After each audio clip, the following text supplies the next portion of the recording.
안녕하세요. 가톨릭대학교에 재학 중인 박진서입니다. 오늘은 저와 민주주의는 어떻게 사용해야 되는지 민주주의 사용 설명서에 대해서 한번 알아보도록 하겠습니다. 인류의 역사는 도구의 사용에 따라 크게 나누어집니다. 구석기, 신석기, 청동기, 철기시대 등 어떤 도구를 어떻게 사용하냐에 따라서 인류의 역사는 구분됩니다. 인류에게 그만큼 어떤 도구를 어떻게 사용하는지가 굉장히 중요하다고 여겨지고 있습니다. 그렇다면 이 도구란 무엇일까요? 사전적 의미는 이렇습니다. 첫째, 일을 할 때 쓰는 연장을 통틀어 이르는 말. 그런데 도구에는 한 가지 뜻이 더 존재합니다. 어떤 목적을 이루기 위한 수단이나 방법.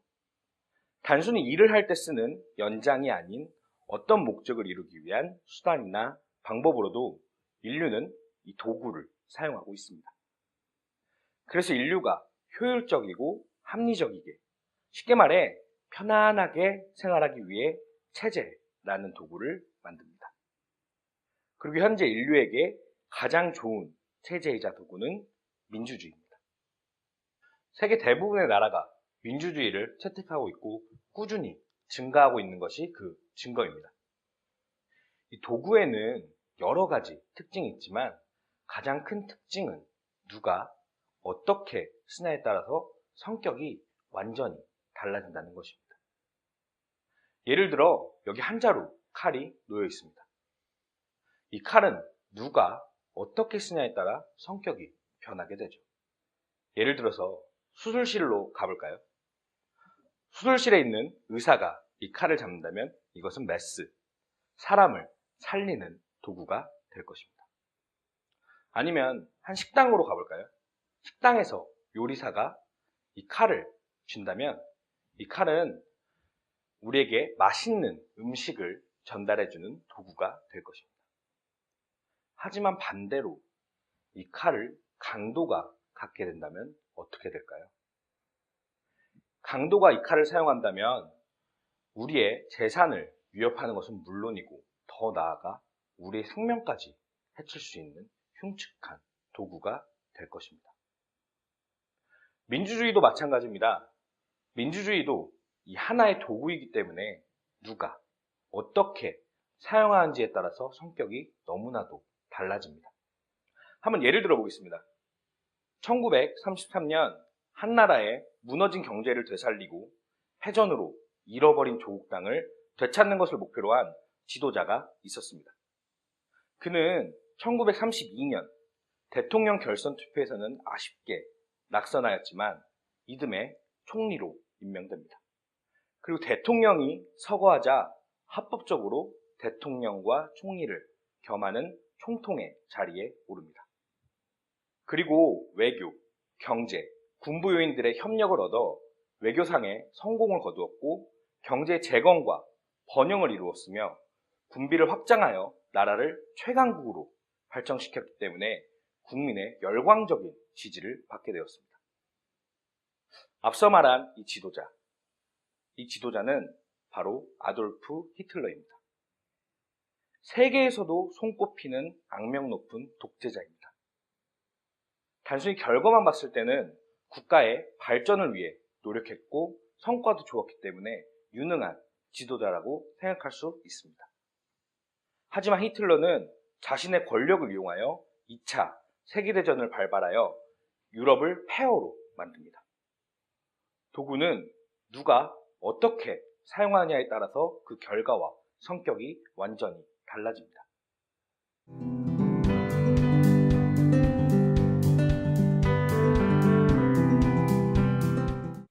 여러분은 이 민주주의라는 도구를 잘 사용할 준비가 되어 있습니까? 민주주의라는 도구를 잘 사용한다는 것은 무엇을 의미하는 걸까요? 저는 기본에 충실할 것이라고 생각합니다. 우리는 너무나도 당연한 것이기에 이 방법을 잊고 도구를 사용하고 있습니다. 민주주의를 사용하는 방법에는 여러 가지가 있지만 그중 민주주의의 꽃이라는 선거의 기본적 사용법을 되돌아보면서 민주주의 사용법을 설명드리겠습니다. 민주주의가 처음 시작된 시대에는 선거가 필요가 없었습니다. 지역도 좁았으며 사람도 많지 않았기 때문에 모두가 모여 의견을 교환했었죠. 또한 정해야 할 것들이 지금처럼 많고 복잡하지 않았습니다. 하지만 지금은 다릅니다.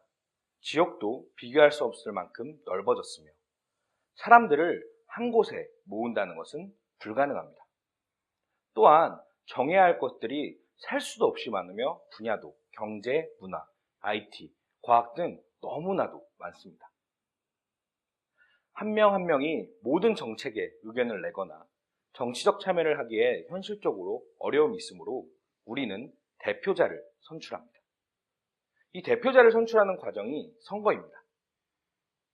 선거를 통해 뽑힌 대표는 자신을 뽑아준 사람들의 의견을 반영합니다. 종로구 국회의원은 종로 구민의 의견을, 부천시 의원은 부천 시민의 의견을 시민들을 대신하여 적극적으로 알리고 정책에 반영되도록 하죠.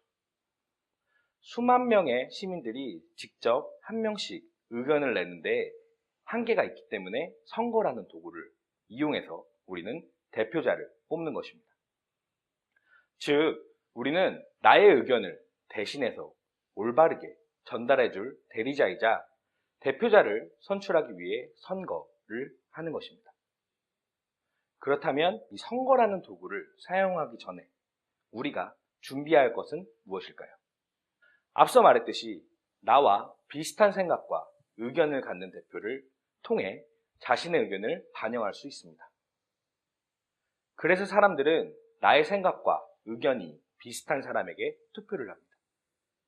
최대한 나의 의견을 반영해 줄 수 있는 대표자를 뽑는 것이 굉장히 중요합니다. 다만 우리는 실제 투표를 하기 전에 충분한 사전 지식을 가지고 있는 걸까요? 사실은 인기 투표로 아니면 고향이 같아서 학교 동창이라서 등의 이유로 투표를 하고 있는 건 아닐까요? 마지막으로 더 중요한 점은 대표자를 선출하기 전에 나는 얼마나 문제점에 대해 충분히 알고 있느냐는 것입니다. 우리는 정보의 부족이나 선입견 때문에 문제점에 대해 바로 파악하지 못하는 경우가 많습니다. 건전하고 다양한 의견 청취와 토론, 그리고 비판을 통해 이것을 보완할 수 있습니다. 저는 1년 동안 기숙사 한 층의 대표를 한 적이 있습니다. 매달 대표자 기숙사 간담회를 가졌는데 각 층의 대표, 여학생 대표, 남학생 대표 등 여러 대표들이 모여 기숙사 생활에 고충을 나누고 문제점을 파악하는 자리였습니다. 저는 이 간담회를 하면서 굉장히 민주적이라고 생각하였고 나름 자부심도 갖고 있었습니다. 그러던 어느 날 수업에서 친해진 한 중국인 학생이 저에게 기숙사에 살면서 불편한 점을 토로하였습니다. 저는 기숙사 간담회에서 이야기하는 것이 어떻게 했느냐고 친구에게 이야기하였습니다. 그리고 그 친구는 기숙사 간담회라는 것을 처음 듣는다고 하였습니다.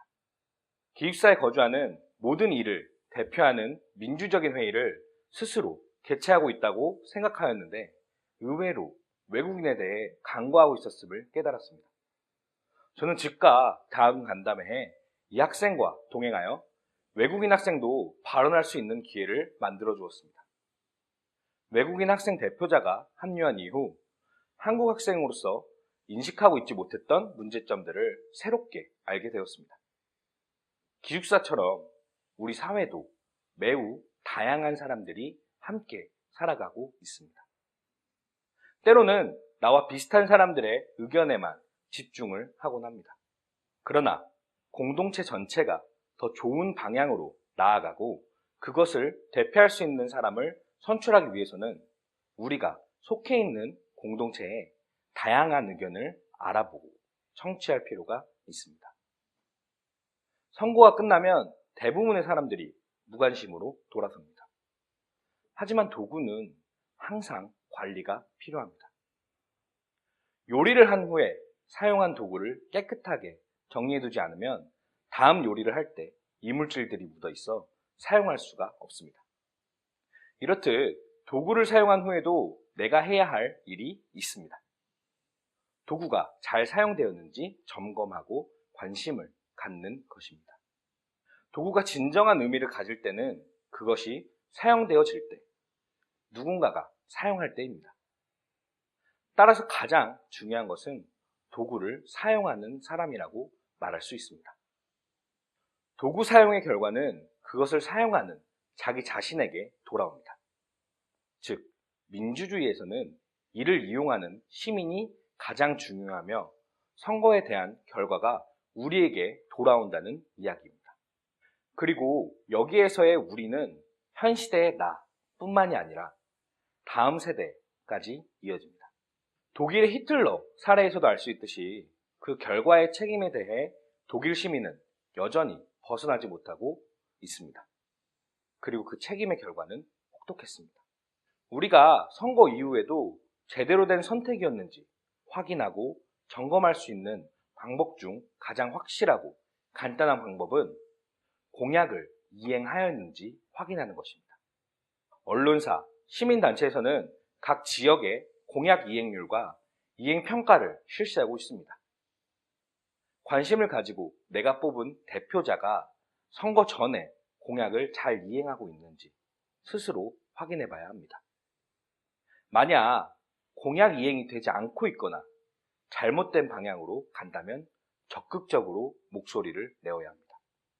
현대사회의 시민으로서 목소리를 내는 방법은 SNS, 시의회 홈페이지, 정당 홈페이지, 언론사 등 방법이 많이 있습니다.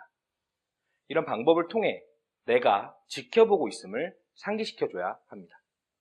우리는 선거를 왜 해야 하는지, 어떻게 해야 하는지, 끝난 후에는 무엇을 해야 하는지를 알아보았습니다. 어쩌면 너무나도 당연한 이야기입니다. 민주주의, 그 중에서도 선거라는 도구를 사용하는 기본만 지키면 됩니다. 하지만 그것이 지켜지고 있지 않습니다. 왜 선거를 해야 하는지, 자각하지 못하고 선거를 하니까 해야지 라는 안일한 의식, 어떻게 올바른 사람을 대표로 선출해야 하는지 모르고 선거가 끝나면 다시 다음 선거가 있을 때까지 무관심하는 태도, 가장 기본적이지만 지켜지지 않고 있습니다. 어떤 도구를 사용할 때 도구가 가진 기본에 충실했을 때 빛을 보는 법입니다. 민주주의 그리고 선거가 나의 삶을 편안하게 해주는 도구가 될지, 또는 귀찮은 일 혹은 내게 부메랑으로 돌아오는 것이 될지는 우리 스스로의 자세와 선택에 달려 있습니다. 당신 손에 쥐어진 그 도구, 의사처럼 사람을 살리는 유익한 도구로 사용할지, 아니면 강도처럼 사람을 해하는 도구로 사용할지는 여러분에 달려 있습니다. 지금까지 도구로서의 민주주의 사용 설명서에 대해서 말씀드린 박진서였습니다. 감사합니다.